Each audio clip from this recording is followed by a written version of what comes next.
마가복음 69번째 신화입니다. 예수냐 바라바냐. 이제 예수님이 겟세마네 동산에서 이제 잡히시고 나서 빌라도 뜰로 옵니다. 빌라도 뜰에 왔을 때 이제 그곳에 세 종류의 사람들을 볼 수 있습니다. 첫 번째는 빌라도에게 예수님을 넘겨주는 대제사장들과 서기관들입니다. 그리고 재판의 최고 책임자인 총독 빌라도 총독입니다. 그리고 예수님 십자가에 못 박으셔서 외치고 있는 군중들입니다. 그러니까 대제사장, 서기관, 빌라도, 군중들이 이제 예수님을 십자가에 못 박기 위해서 아주 있는 그런 모습을 볼 수 있습니다. 자, 1절을 읽습니다. 새벽에 대제사장들이 즉시 장로들과 서기관들 곧 온 공회로 더불어 의논하고 예수를 결박하여 끌고 가서 빌라도에게 넘겨주니, 예수님을 고발한 예루살렘 공회는 대제사장, 서기관, 장로들입니다. 이들은 악한 일을 꾀해야 하는 데는 마음이 하나가 되어 있습니다. 그들은 예수님께 사형을 결정했지만 집행할 권한이 없었습니다. 종교 문제나 민사 문제는 처리할 수 있지만 사형 집행은 할 수가 없었습니다. 그래서 예수님을 결박해서 빌라도에게 넘겨주는 거예요. 예수님을 십자가에 못 박은 채 첫 번째 주역들, 그 당시 최고 예루살렘의 교권주의자들이었습니다. 예수님의 공생의 사역을 살펴보면 언제나 이들과 부딪힘과 논쟁이었습니다. 예수님께서 가장 비판과 정죄를 가했던 자들이 대제사장, 서기관, 바리새인, 장로들이었습니다. 그들은요 율법주의자들이었습니다. 그 시대에 하나님을 제일 잘 섬기는 자들이었어요. 겉으로는 의로운 체 했고 속으로는 온갖 탐욕과 부정을 일삼았어요. 마치 회칠한 무도처럼 거룩한 옷을 입고 거룩하게 기도하고 적당히 금식하고 구제와 종교 행위를 하면서 아무런 문제 없는 자들처럼 행동했습니다. 다른 사람들의 실수에 대해서는 비판과 정죄를 가하면서도 자기들의 허물과 죄에 대해서는 완전히 침묵했어요. 그러니까 말은 너무 잘하면서도 행함이 없는 죽은 신앙을 가진 자들이었습니다. 겉과 속이 완전히 다른 자들이었어요. 하나님을 가장 잘 섬긴다면서 그들의 마음은 하나님을 두지 않았습니다. 그들이 빌라도의 불의한 재판의 첫 번째 주인공들로 이제 나타났던 거예요. 오늘 우리 시대에도 수많은 목회자나 교회 지도자들, 교회 안에 수많은 직분자들이 있습니다. 이들 가운데 주님의 은혜와 사랑에 감사해서 겸손하게 섬기는 자들도 많이 있습니다. 그러나 교회 직분의 본질을 잃어버리고 교회 지배계층 자신들의 의무를 하지 않으면서 기득권만 지키려는 사람 너무나 많습니다. 주님 앞에 겸손히 섬기려 하지 않고 자리에만 관심을 갖습니다. 여러분, 교회의 모든 직분은 자리가 아닙니다. 어떤 사명과 역할을 감당하느냐 하는 것이 더 중요합니다. 그러니까 하나님께 맡은 우리의 직분은 영광스러운 거고 축복된 겁니다. 그래서 그 사명을 감당하지 못하면 하나님의 영광을 가리는 거고 우리가 복음을 가로막을 수 있는 겁니다. 베드로전서 2장 9절에 보면 또한 부딪히는 돌과 거치는 반석이 되었도다 하니라 저희가 말씀을 순종치 아니하므로 넘어지나니 이는 저희를 이렇게 정하신 것이라. 직분을 맡은 자들이 맡은 자리에 켜서 겸손하지 않고 섬김을 받으려고만 할 때 우리는 오늘도 예수님을 십자가에 못 박히게 할 수 있다는 겁니다. 맡은 직분이 중요하면 중요할수록 겸손히 우리 하나님을 섬기는 바로 저와 여러분이 되어야 되는 것입니다. 오늘 이 장로들 서기관들이 새벽에 이제 겟세마네 동산에서 예수님을 체포하고 그 새벽에 빌라도에게 찾아온 거예요. 그러니까 엄청 서두른 겁니다. 1절에 보면 즉시 곧 부사라는 부사를 사용하고 있어요. 그러니까 유대인들의 지도자들은 하루 동안에 예수님을 못 박아야 했습니다. 왜냐하면 이날에 예수님을 십자가에 못 박지 못하면 다음 날은 안식일이기 때문에 안식일에는 예수님을 처형할 수 없었어요. 그러니까 시간이 없는 거예요. 예수님을 체포하고 나서 급히 그 밤에 불법 집회를 열고 예수님을 신문하고 다시 새벽에 빌라도 앞으로 끌고 온 겁니다. 그러니까 온 공회와 더불어 이제 의논한 거예요. 이 공회 산헤드린입니다. 유대 최고 의결 기관입니다. 여기에 대제사장들은 종교적인 부분입니다. 종교 부분에 장로들은 행정 쪽에, 서기관들은 법적. 그러니까 종교, 행정, 법을 관할하는 사람들이 합세한 거예요. 당시 최고 지성과 종교 권력이 하나가 되어 예수님을 죽이기로 결의한 겁니다. 그러니까 인간의 타락한 조직이 가장 선한 분을 대적하는 비극적인 장면이에요. 자, 빌라도에게 넘겨줬다. 당시 유대는 로마 속국이었으므로 사형 집행할 권한이 로마 총독인 빌라도에게만 있었습니다. 유대인들이 예수님을 단순히 신성 모독죄로 정죄했다면 돌로 쳐 죽였지만 그들은 로마법에 의한 십자가형을 원했습니다. 왜 그렇게 원했어요? 예수를 가장 치욕적인 죄인으로 낙인을 찍어서 십자가에 못 박으려고 했던 거예요. 이렇게 예수님이 빌라도 앞에 왔을 때 빌라도가 이제 묻습니다. 자, 2절이 있습니다. 빌라도가 묻되 내가 유대인의 왕이냐? 예수께서 대답하여 가라사대 내 말이 옳도다 하시매. 빌라도는 네가 유대인의 왕이냐? 예수님께서는 내가 내 말이 옳다. 그러니까 예수님이 유대인이라고 왕이라고 한 거는 단지 유대인의 왕만이 아닙니다. 예수님은 만왕의 왕이시고요. 만유의 주시만 선지자의 예언대로 다윗의 혈통을 계승한 왕인 것을 공개적으로 선포하신 거예요. 이제까지는 그렇게 직접 말씀하신 적이 없습니다. 이제는 자신의 신분을 완전히 다 드러내시는 거예요. 3절에 보면 대제사장들이 여러 가지 다른 증거를 가지고 계속 고발했다 그랬어요. 근데 그 내용은 기록되어 있지 않지만 거기 대제사장들이 계속 빌라도에게 이것저것 다 고발했다는 겁니다. 그래서 빌라도는 다시 예수님 앞에 다시 묻습니다. 자, 4절 빌라도가 또 물어가로되 아무 대답도 없느냐? 저희가 얼마나 많은 것으로 너를 고소하는가 보라. 네. 5절 예수께서 다시 아무 말씀도 대답지 아니하시니 빌라도가 기이 여기더라. 아무 대답도 없느냐? 저들이 저렇게 고소를 하는데 어떻게 아무 대답도 안 하느냐? 원래 사형 위기에 처한 죄인들은요, 살기 위해서 변명하거나 상대의 고소가 허위음을 증명하라고 고함을 치기도 합니다.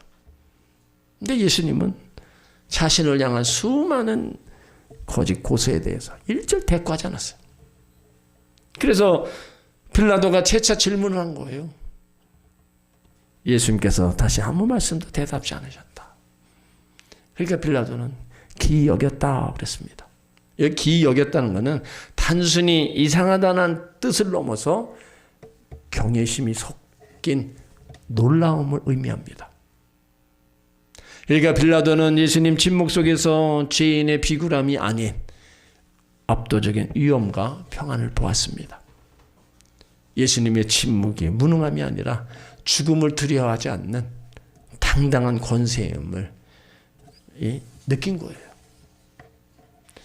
그렇게 그런 상황이 벌어지고 나니까 예수님이 죄가 없음을 이제 알은 거예요.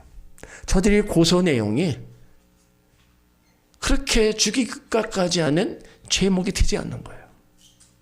그래서 빌라도가 생각한 게 뭐냐? 자, 6절입니다. 명절을 당하면 백성이 구하는 대로 제수 하나를 놓아주는 전례가 있더니, 여기 명절은 바로 유대인의 최고의 절기인 유월절을 의미합니다. 그러니까 유월절을 맞이하면 이스라엘 백성이 애굽에서 노예 생활에서 해방된 것을 기념하면서 이제 죄수 하나를 풀어주는 그런 전례가 있었다는 겁니다. 그러니까 정치하는 지도자들은 백성의 환심을 사기 위해서 이런 제도를 또 마련하기도 했어요.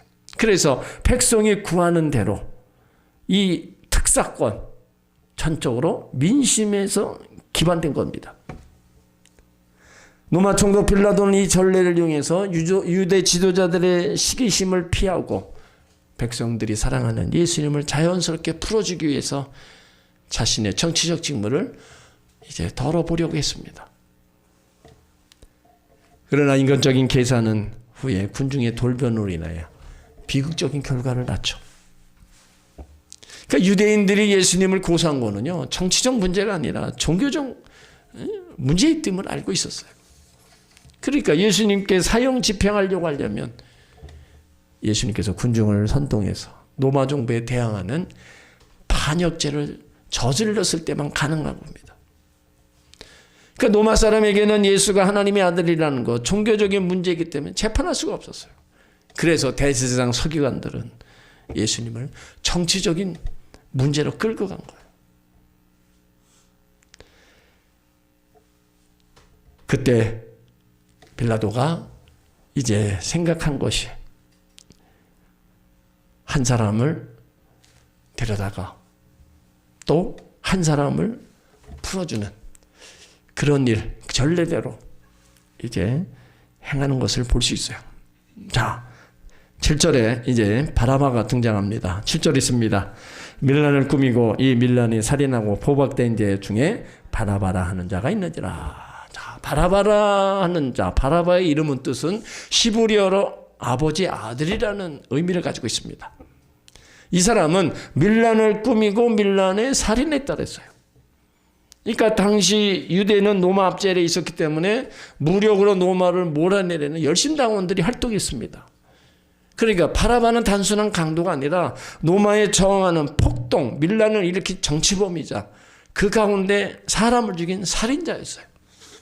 그러니까 유대 사람들에게는 독립투사처럼 보였을지 모르는데 로마법으로는 반드시 처형해야 될 극양무도한 사형수였습니다.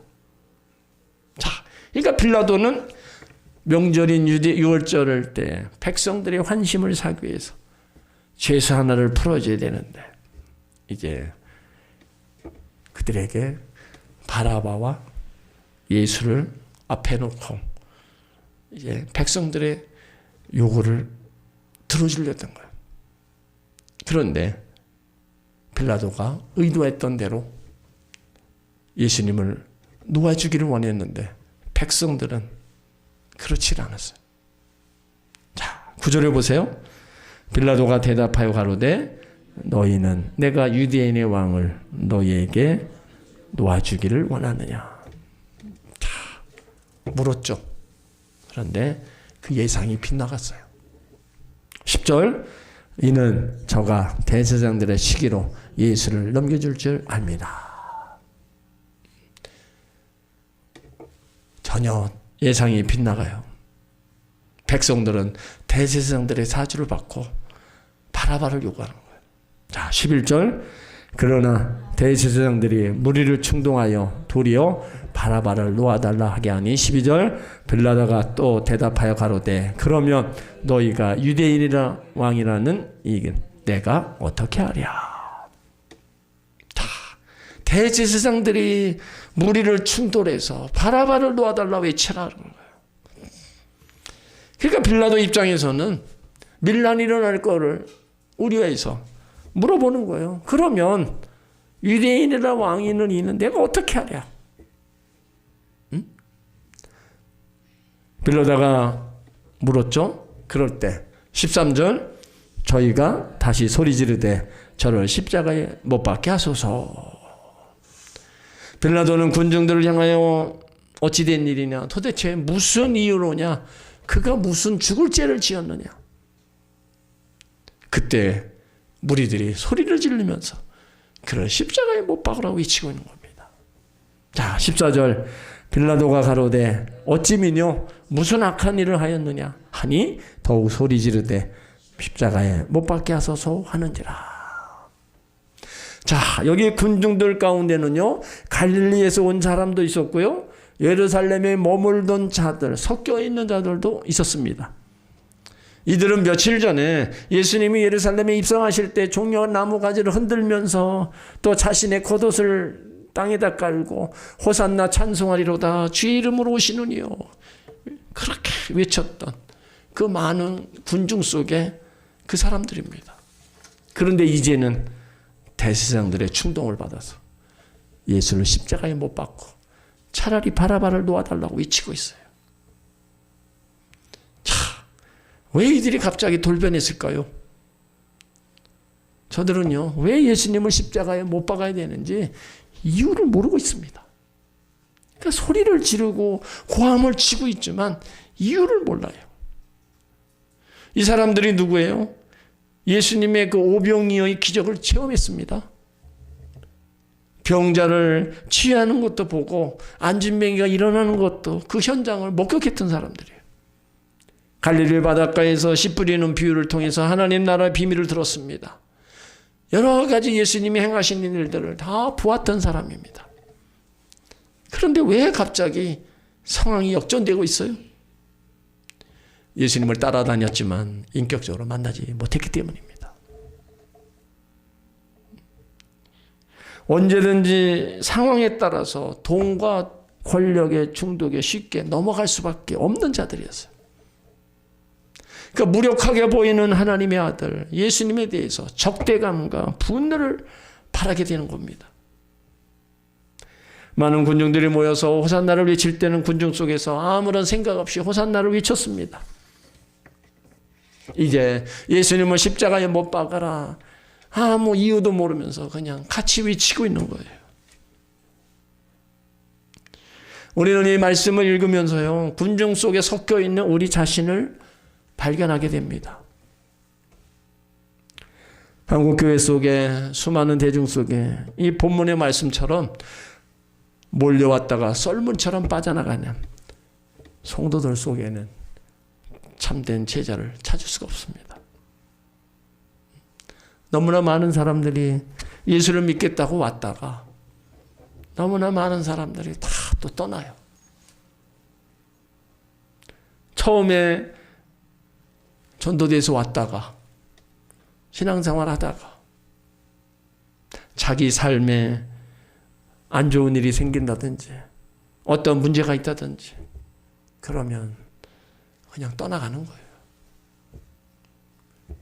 예수님이 누군지를 모르니까 단지 내 필요를 채워주느냐 안 채워주느냐 그거에만 관심이 있으니까 그냥 예수 믿다가 그냥 떠나가는 겁니다.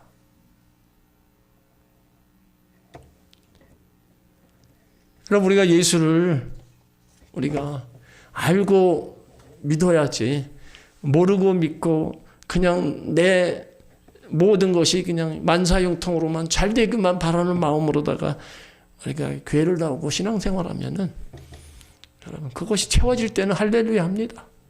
근데 그것이 안 채워질 때는 어떻게 해요? 그냥 떠나는 거예요. 우리 신앙이요, 여러분 쉬운 게 아닙니다. 우리 생활에 정말로 힘들고 먹고 사는 문제가 해결되지 않았을 때도 우리는 신앙이고 뭐 교회고 다 뒷전입니다. 당장 그냥 눈앞에 있는 그것을 향해서 우리가 나갈 수밖에 없는 거예요. 그러니까 믿음의 길이 여러분 그렇게 쉽지가 않은 거예요. 어찌 보면 모든 것이 다 갖춰주는 가운데 우리가 신앙생활하는 거하고 정말로 힘든 가운데 신앙생활하는 거하고는 다른 겁니다.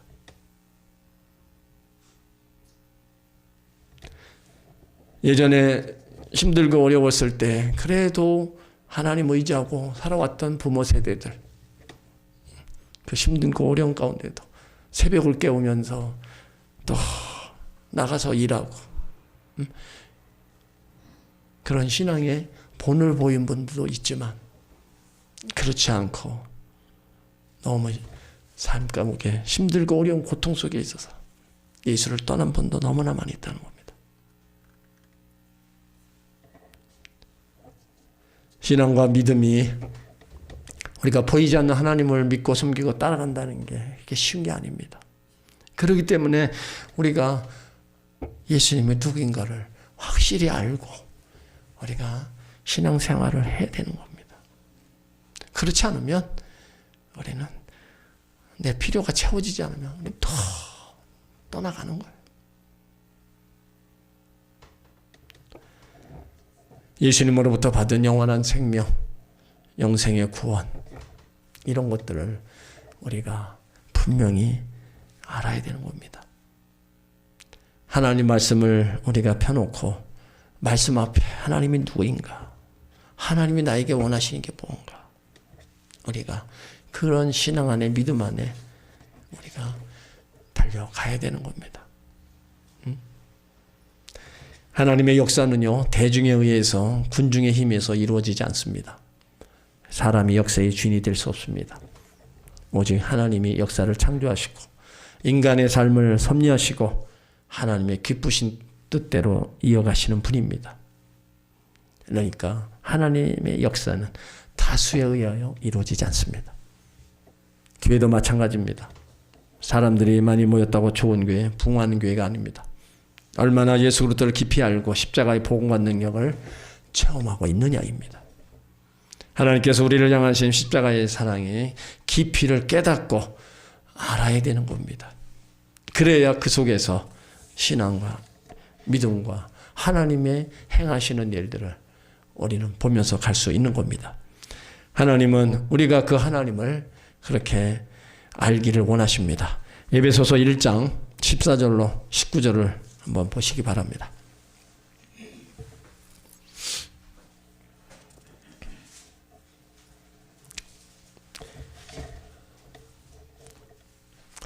에베소서 1장 14절로 19절 같이 있습니다. 이는 우리의 기업의 보증이 되사 그 얻으신 것을 구속하시고 그의 영광을 찬미하게 하려 하심이라. 이를 인하여 주 예수 안에서 너희 믿음과 모든 성도를 향한 사랑을 나도 듣고 너희를 인하여 감사하기를 마지 아니하고 내가 기도할 때 너희를 말하노라. 우리 주 예수 그리스도 하나님 영광의 아버지께서 지혜와 계시의 정신을 너희에게 주사 하나님을 알게 하시고 너희 마음의 눈을 밝히사 그의 부르심의 소망이 무엇이며 성도 안에서 그 기업의 영광의 풍성이 무엇이며 그 힘의 강력으로 역사하심을 따라 우리 믿는 자에게 베푸신 능력이 지극히 크심이 어떤 것을 너희로 알게 하려 하시기를 구하노라. 17절에 영광의 아버지께서 계시와 지혜와 계시의 정신을 너에게 주사 하나님을 알게 하시고 너희 눈을 밝히사 그의 부르심의 소망이 무엇이며 성도 안에서 기업의 영광의 풍성이 무엇이며 그의 힘의 강력으로 역사하심을 따라 믿는 우리에게 베푸신 능력이 지극히 크심이 어떤 것을 너희로 알게 하시기를 구하노라. 그러니까 바울은 에베소 성도들에게 하나님의 알기를, 부르심의 소망이 뭐고 그 영광의 풍성이 뭔가를 알기를 원한 거예요. 우리도 마찬가지입니다. 하나님을 알아야 되고 우리를 왜 불렀냐, 우리의 소망이 어딨냐, 우리도 알아야 되는 겁니다. 또 알기를 우리가 또 기도해야 되고 하나님 말씀을 통해서 우리가 알아가야 되는 거예요. 여기 군중들처럼 그냥 이럴 때는 이쪽으로 훅 갔다가 또 저쪽으로 또 훅 갔다가 이리저리 그냥 따라다니는 그런 신앙생활을 해서는 안 되는 겁니다. 하나님과 나 사이에 확실한 믿음의 관계를 우리는 갖고 나가면 절대로 흔들리지 않습니다. 오늘 빌라도는요, 예수님이 죄 없음을 알고서 자리의 위협을 느꼈기에 정의로 재판하지 않았습니다. 그리고 자신의 양심을 외면하게 되었고 예수님은 십자가에 못 박게 됩니다. 우리는 빌라도를 생각하면서 중요한 교훈을 얻습니다. 우리가 해야 될 일을 하지 않으면 해서는 안 될 일을 하게 된다는 겁니다. 빌라도는 예수님께 무죄 선언임을 했어야 됩니다. 그러나 양심을 저버렸어요. 그래서 이제 그가 판결을 내립니다. 자, 15절 있습니다. 빌라도가 무리에게 만족을 주고자 하여 바라바는 놓아주고 예수는 채찍질하고 십자가에 못 박히게 넘겨주니라.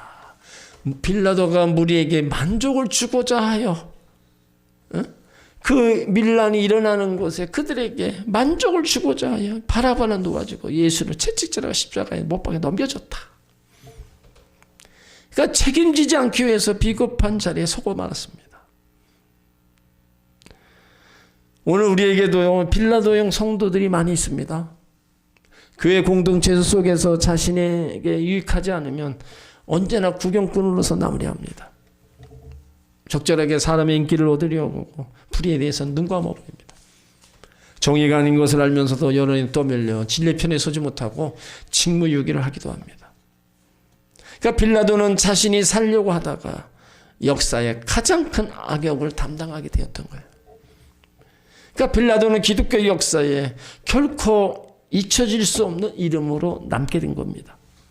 우리가 예배 드릴 때마다 사기도 신경 암송하잖아요. 본디오 빌라도에게 고난을 받아서 십자가에 못 박혀 죽으시고 늘 고백합니다.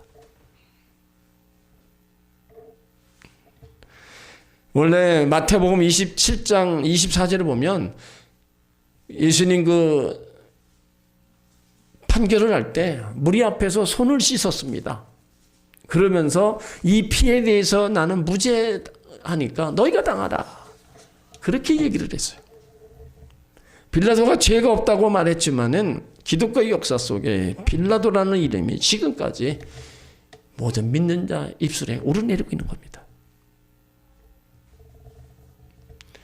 여러분 오늘 말씀을 통해서 무엇을 깨닫습니까? 하나님이 기뻐하시는 일이고 선한 일이라면 나에게 불이익이 되어도 해야 된다는 겁니다. 우리 하나님보다 세상을 진리보다 여론을 의식하며 살아가서는 안 됩니다.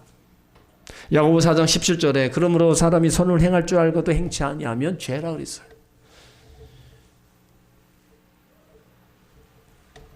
하나님보다 세상을 여론보다 진리보다 여론 선을 행해야 되는데 그걸 행치 않 다 죄라고 단정 짓고 있습니다.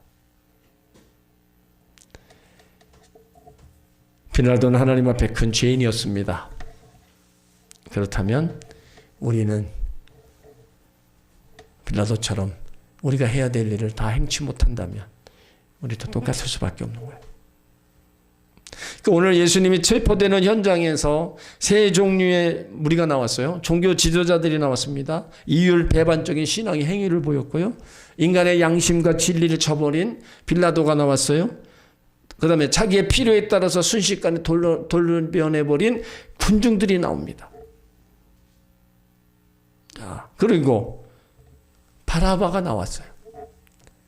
바라바는 사형당해야 될 마땅한 사람인데 예수님 대신 살아난 자들입니다. 살아난 자라는 거예요. 그러니까 복음의 핵심이 뭐냐? 우리도 바라바 같은 사람이었다는 거죠. 바라바 같은 우리들인데 예수님이 나 대신에 십자가에 죽으셨다. 그래서 우리가 영원한 영생, 생명을 얻게 되었다는 거. 그거가 복음의 핵심이라는 거예요. 바라바만 십자가 처형당할 사람들이 아니라 우리도 똑같이 죄값으로 다 죽어야 될 죄인들이었다는 겁니다. 근데 예수님이 대신 십자가를 지심으로 이제 우리가 그 죄에서 자유함을 얻고 영원한 생명을 얻었다는 거예요. 그러니까 종교 지도자들, 빌라도, 군중들 다 바라바 다 죄인에 불과한 거예요. 그런 죄인들이 예수님이 누구인가를 모르고 다 십자가에 못 박는 그런 행위를 했다는 거예요. 하지만 그 가운데서도 그래도 예수님은 그 십자가의 길을 가시면서 죄인된 우리들을 살려주셨다는 겁니다. 그러니까 우리는 주의 은혜를 잊어서는 안 됩니다. 결코 잊어서도 안 되고 내가 구원받은 백성이라는 걸 결코 잊어서도 안 돼요. 그거 하나만 가지고도요. 우리는 예수님을 끝까지 따라가야 됩니다. 이 땅에서 잘 먹고 잘 살고가 두 번째입니다. 영생을 얻은 하나님 백성이라는 그거 하나만으로도 우리가 예수님을 잘 따라가야 되는 거예요. 그러면 이 땅의 삶이 다가 아니잖아요. 이 땅의 삶이 지나갔을 때 주님이 계신 하나님 나라에 우리 영혼이 들어가는 거예요. 그러니까 그런 귀한 은혜를 우리 가운데 베풀어 주셨는데 그런 예수님을 우리가 모르고 자꾸 우리는 내 갈 길로 가려고만 우린 자꾸 발버둥 치고 있는 거예요. 다시 한번 우리는 주의 은혜를 감사하고 하나님을 더 심수 알고 예수님을 심수 알아서 어떠한 순간에도 주님을 따라가게 되는 저와 여러분이 되시길 바랍니다. 바라바처럼 우리를 대신해서 죽은 예수 그리스도, 그 예수 그리스도만이 영원한 생명이시고 우리 가운데 구원의 은총을 주시는 분입니다. 그 주님을 끝까지 따라가는 복된 성도들 되시기를 예수 이름으로 축원합니다. 아멘.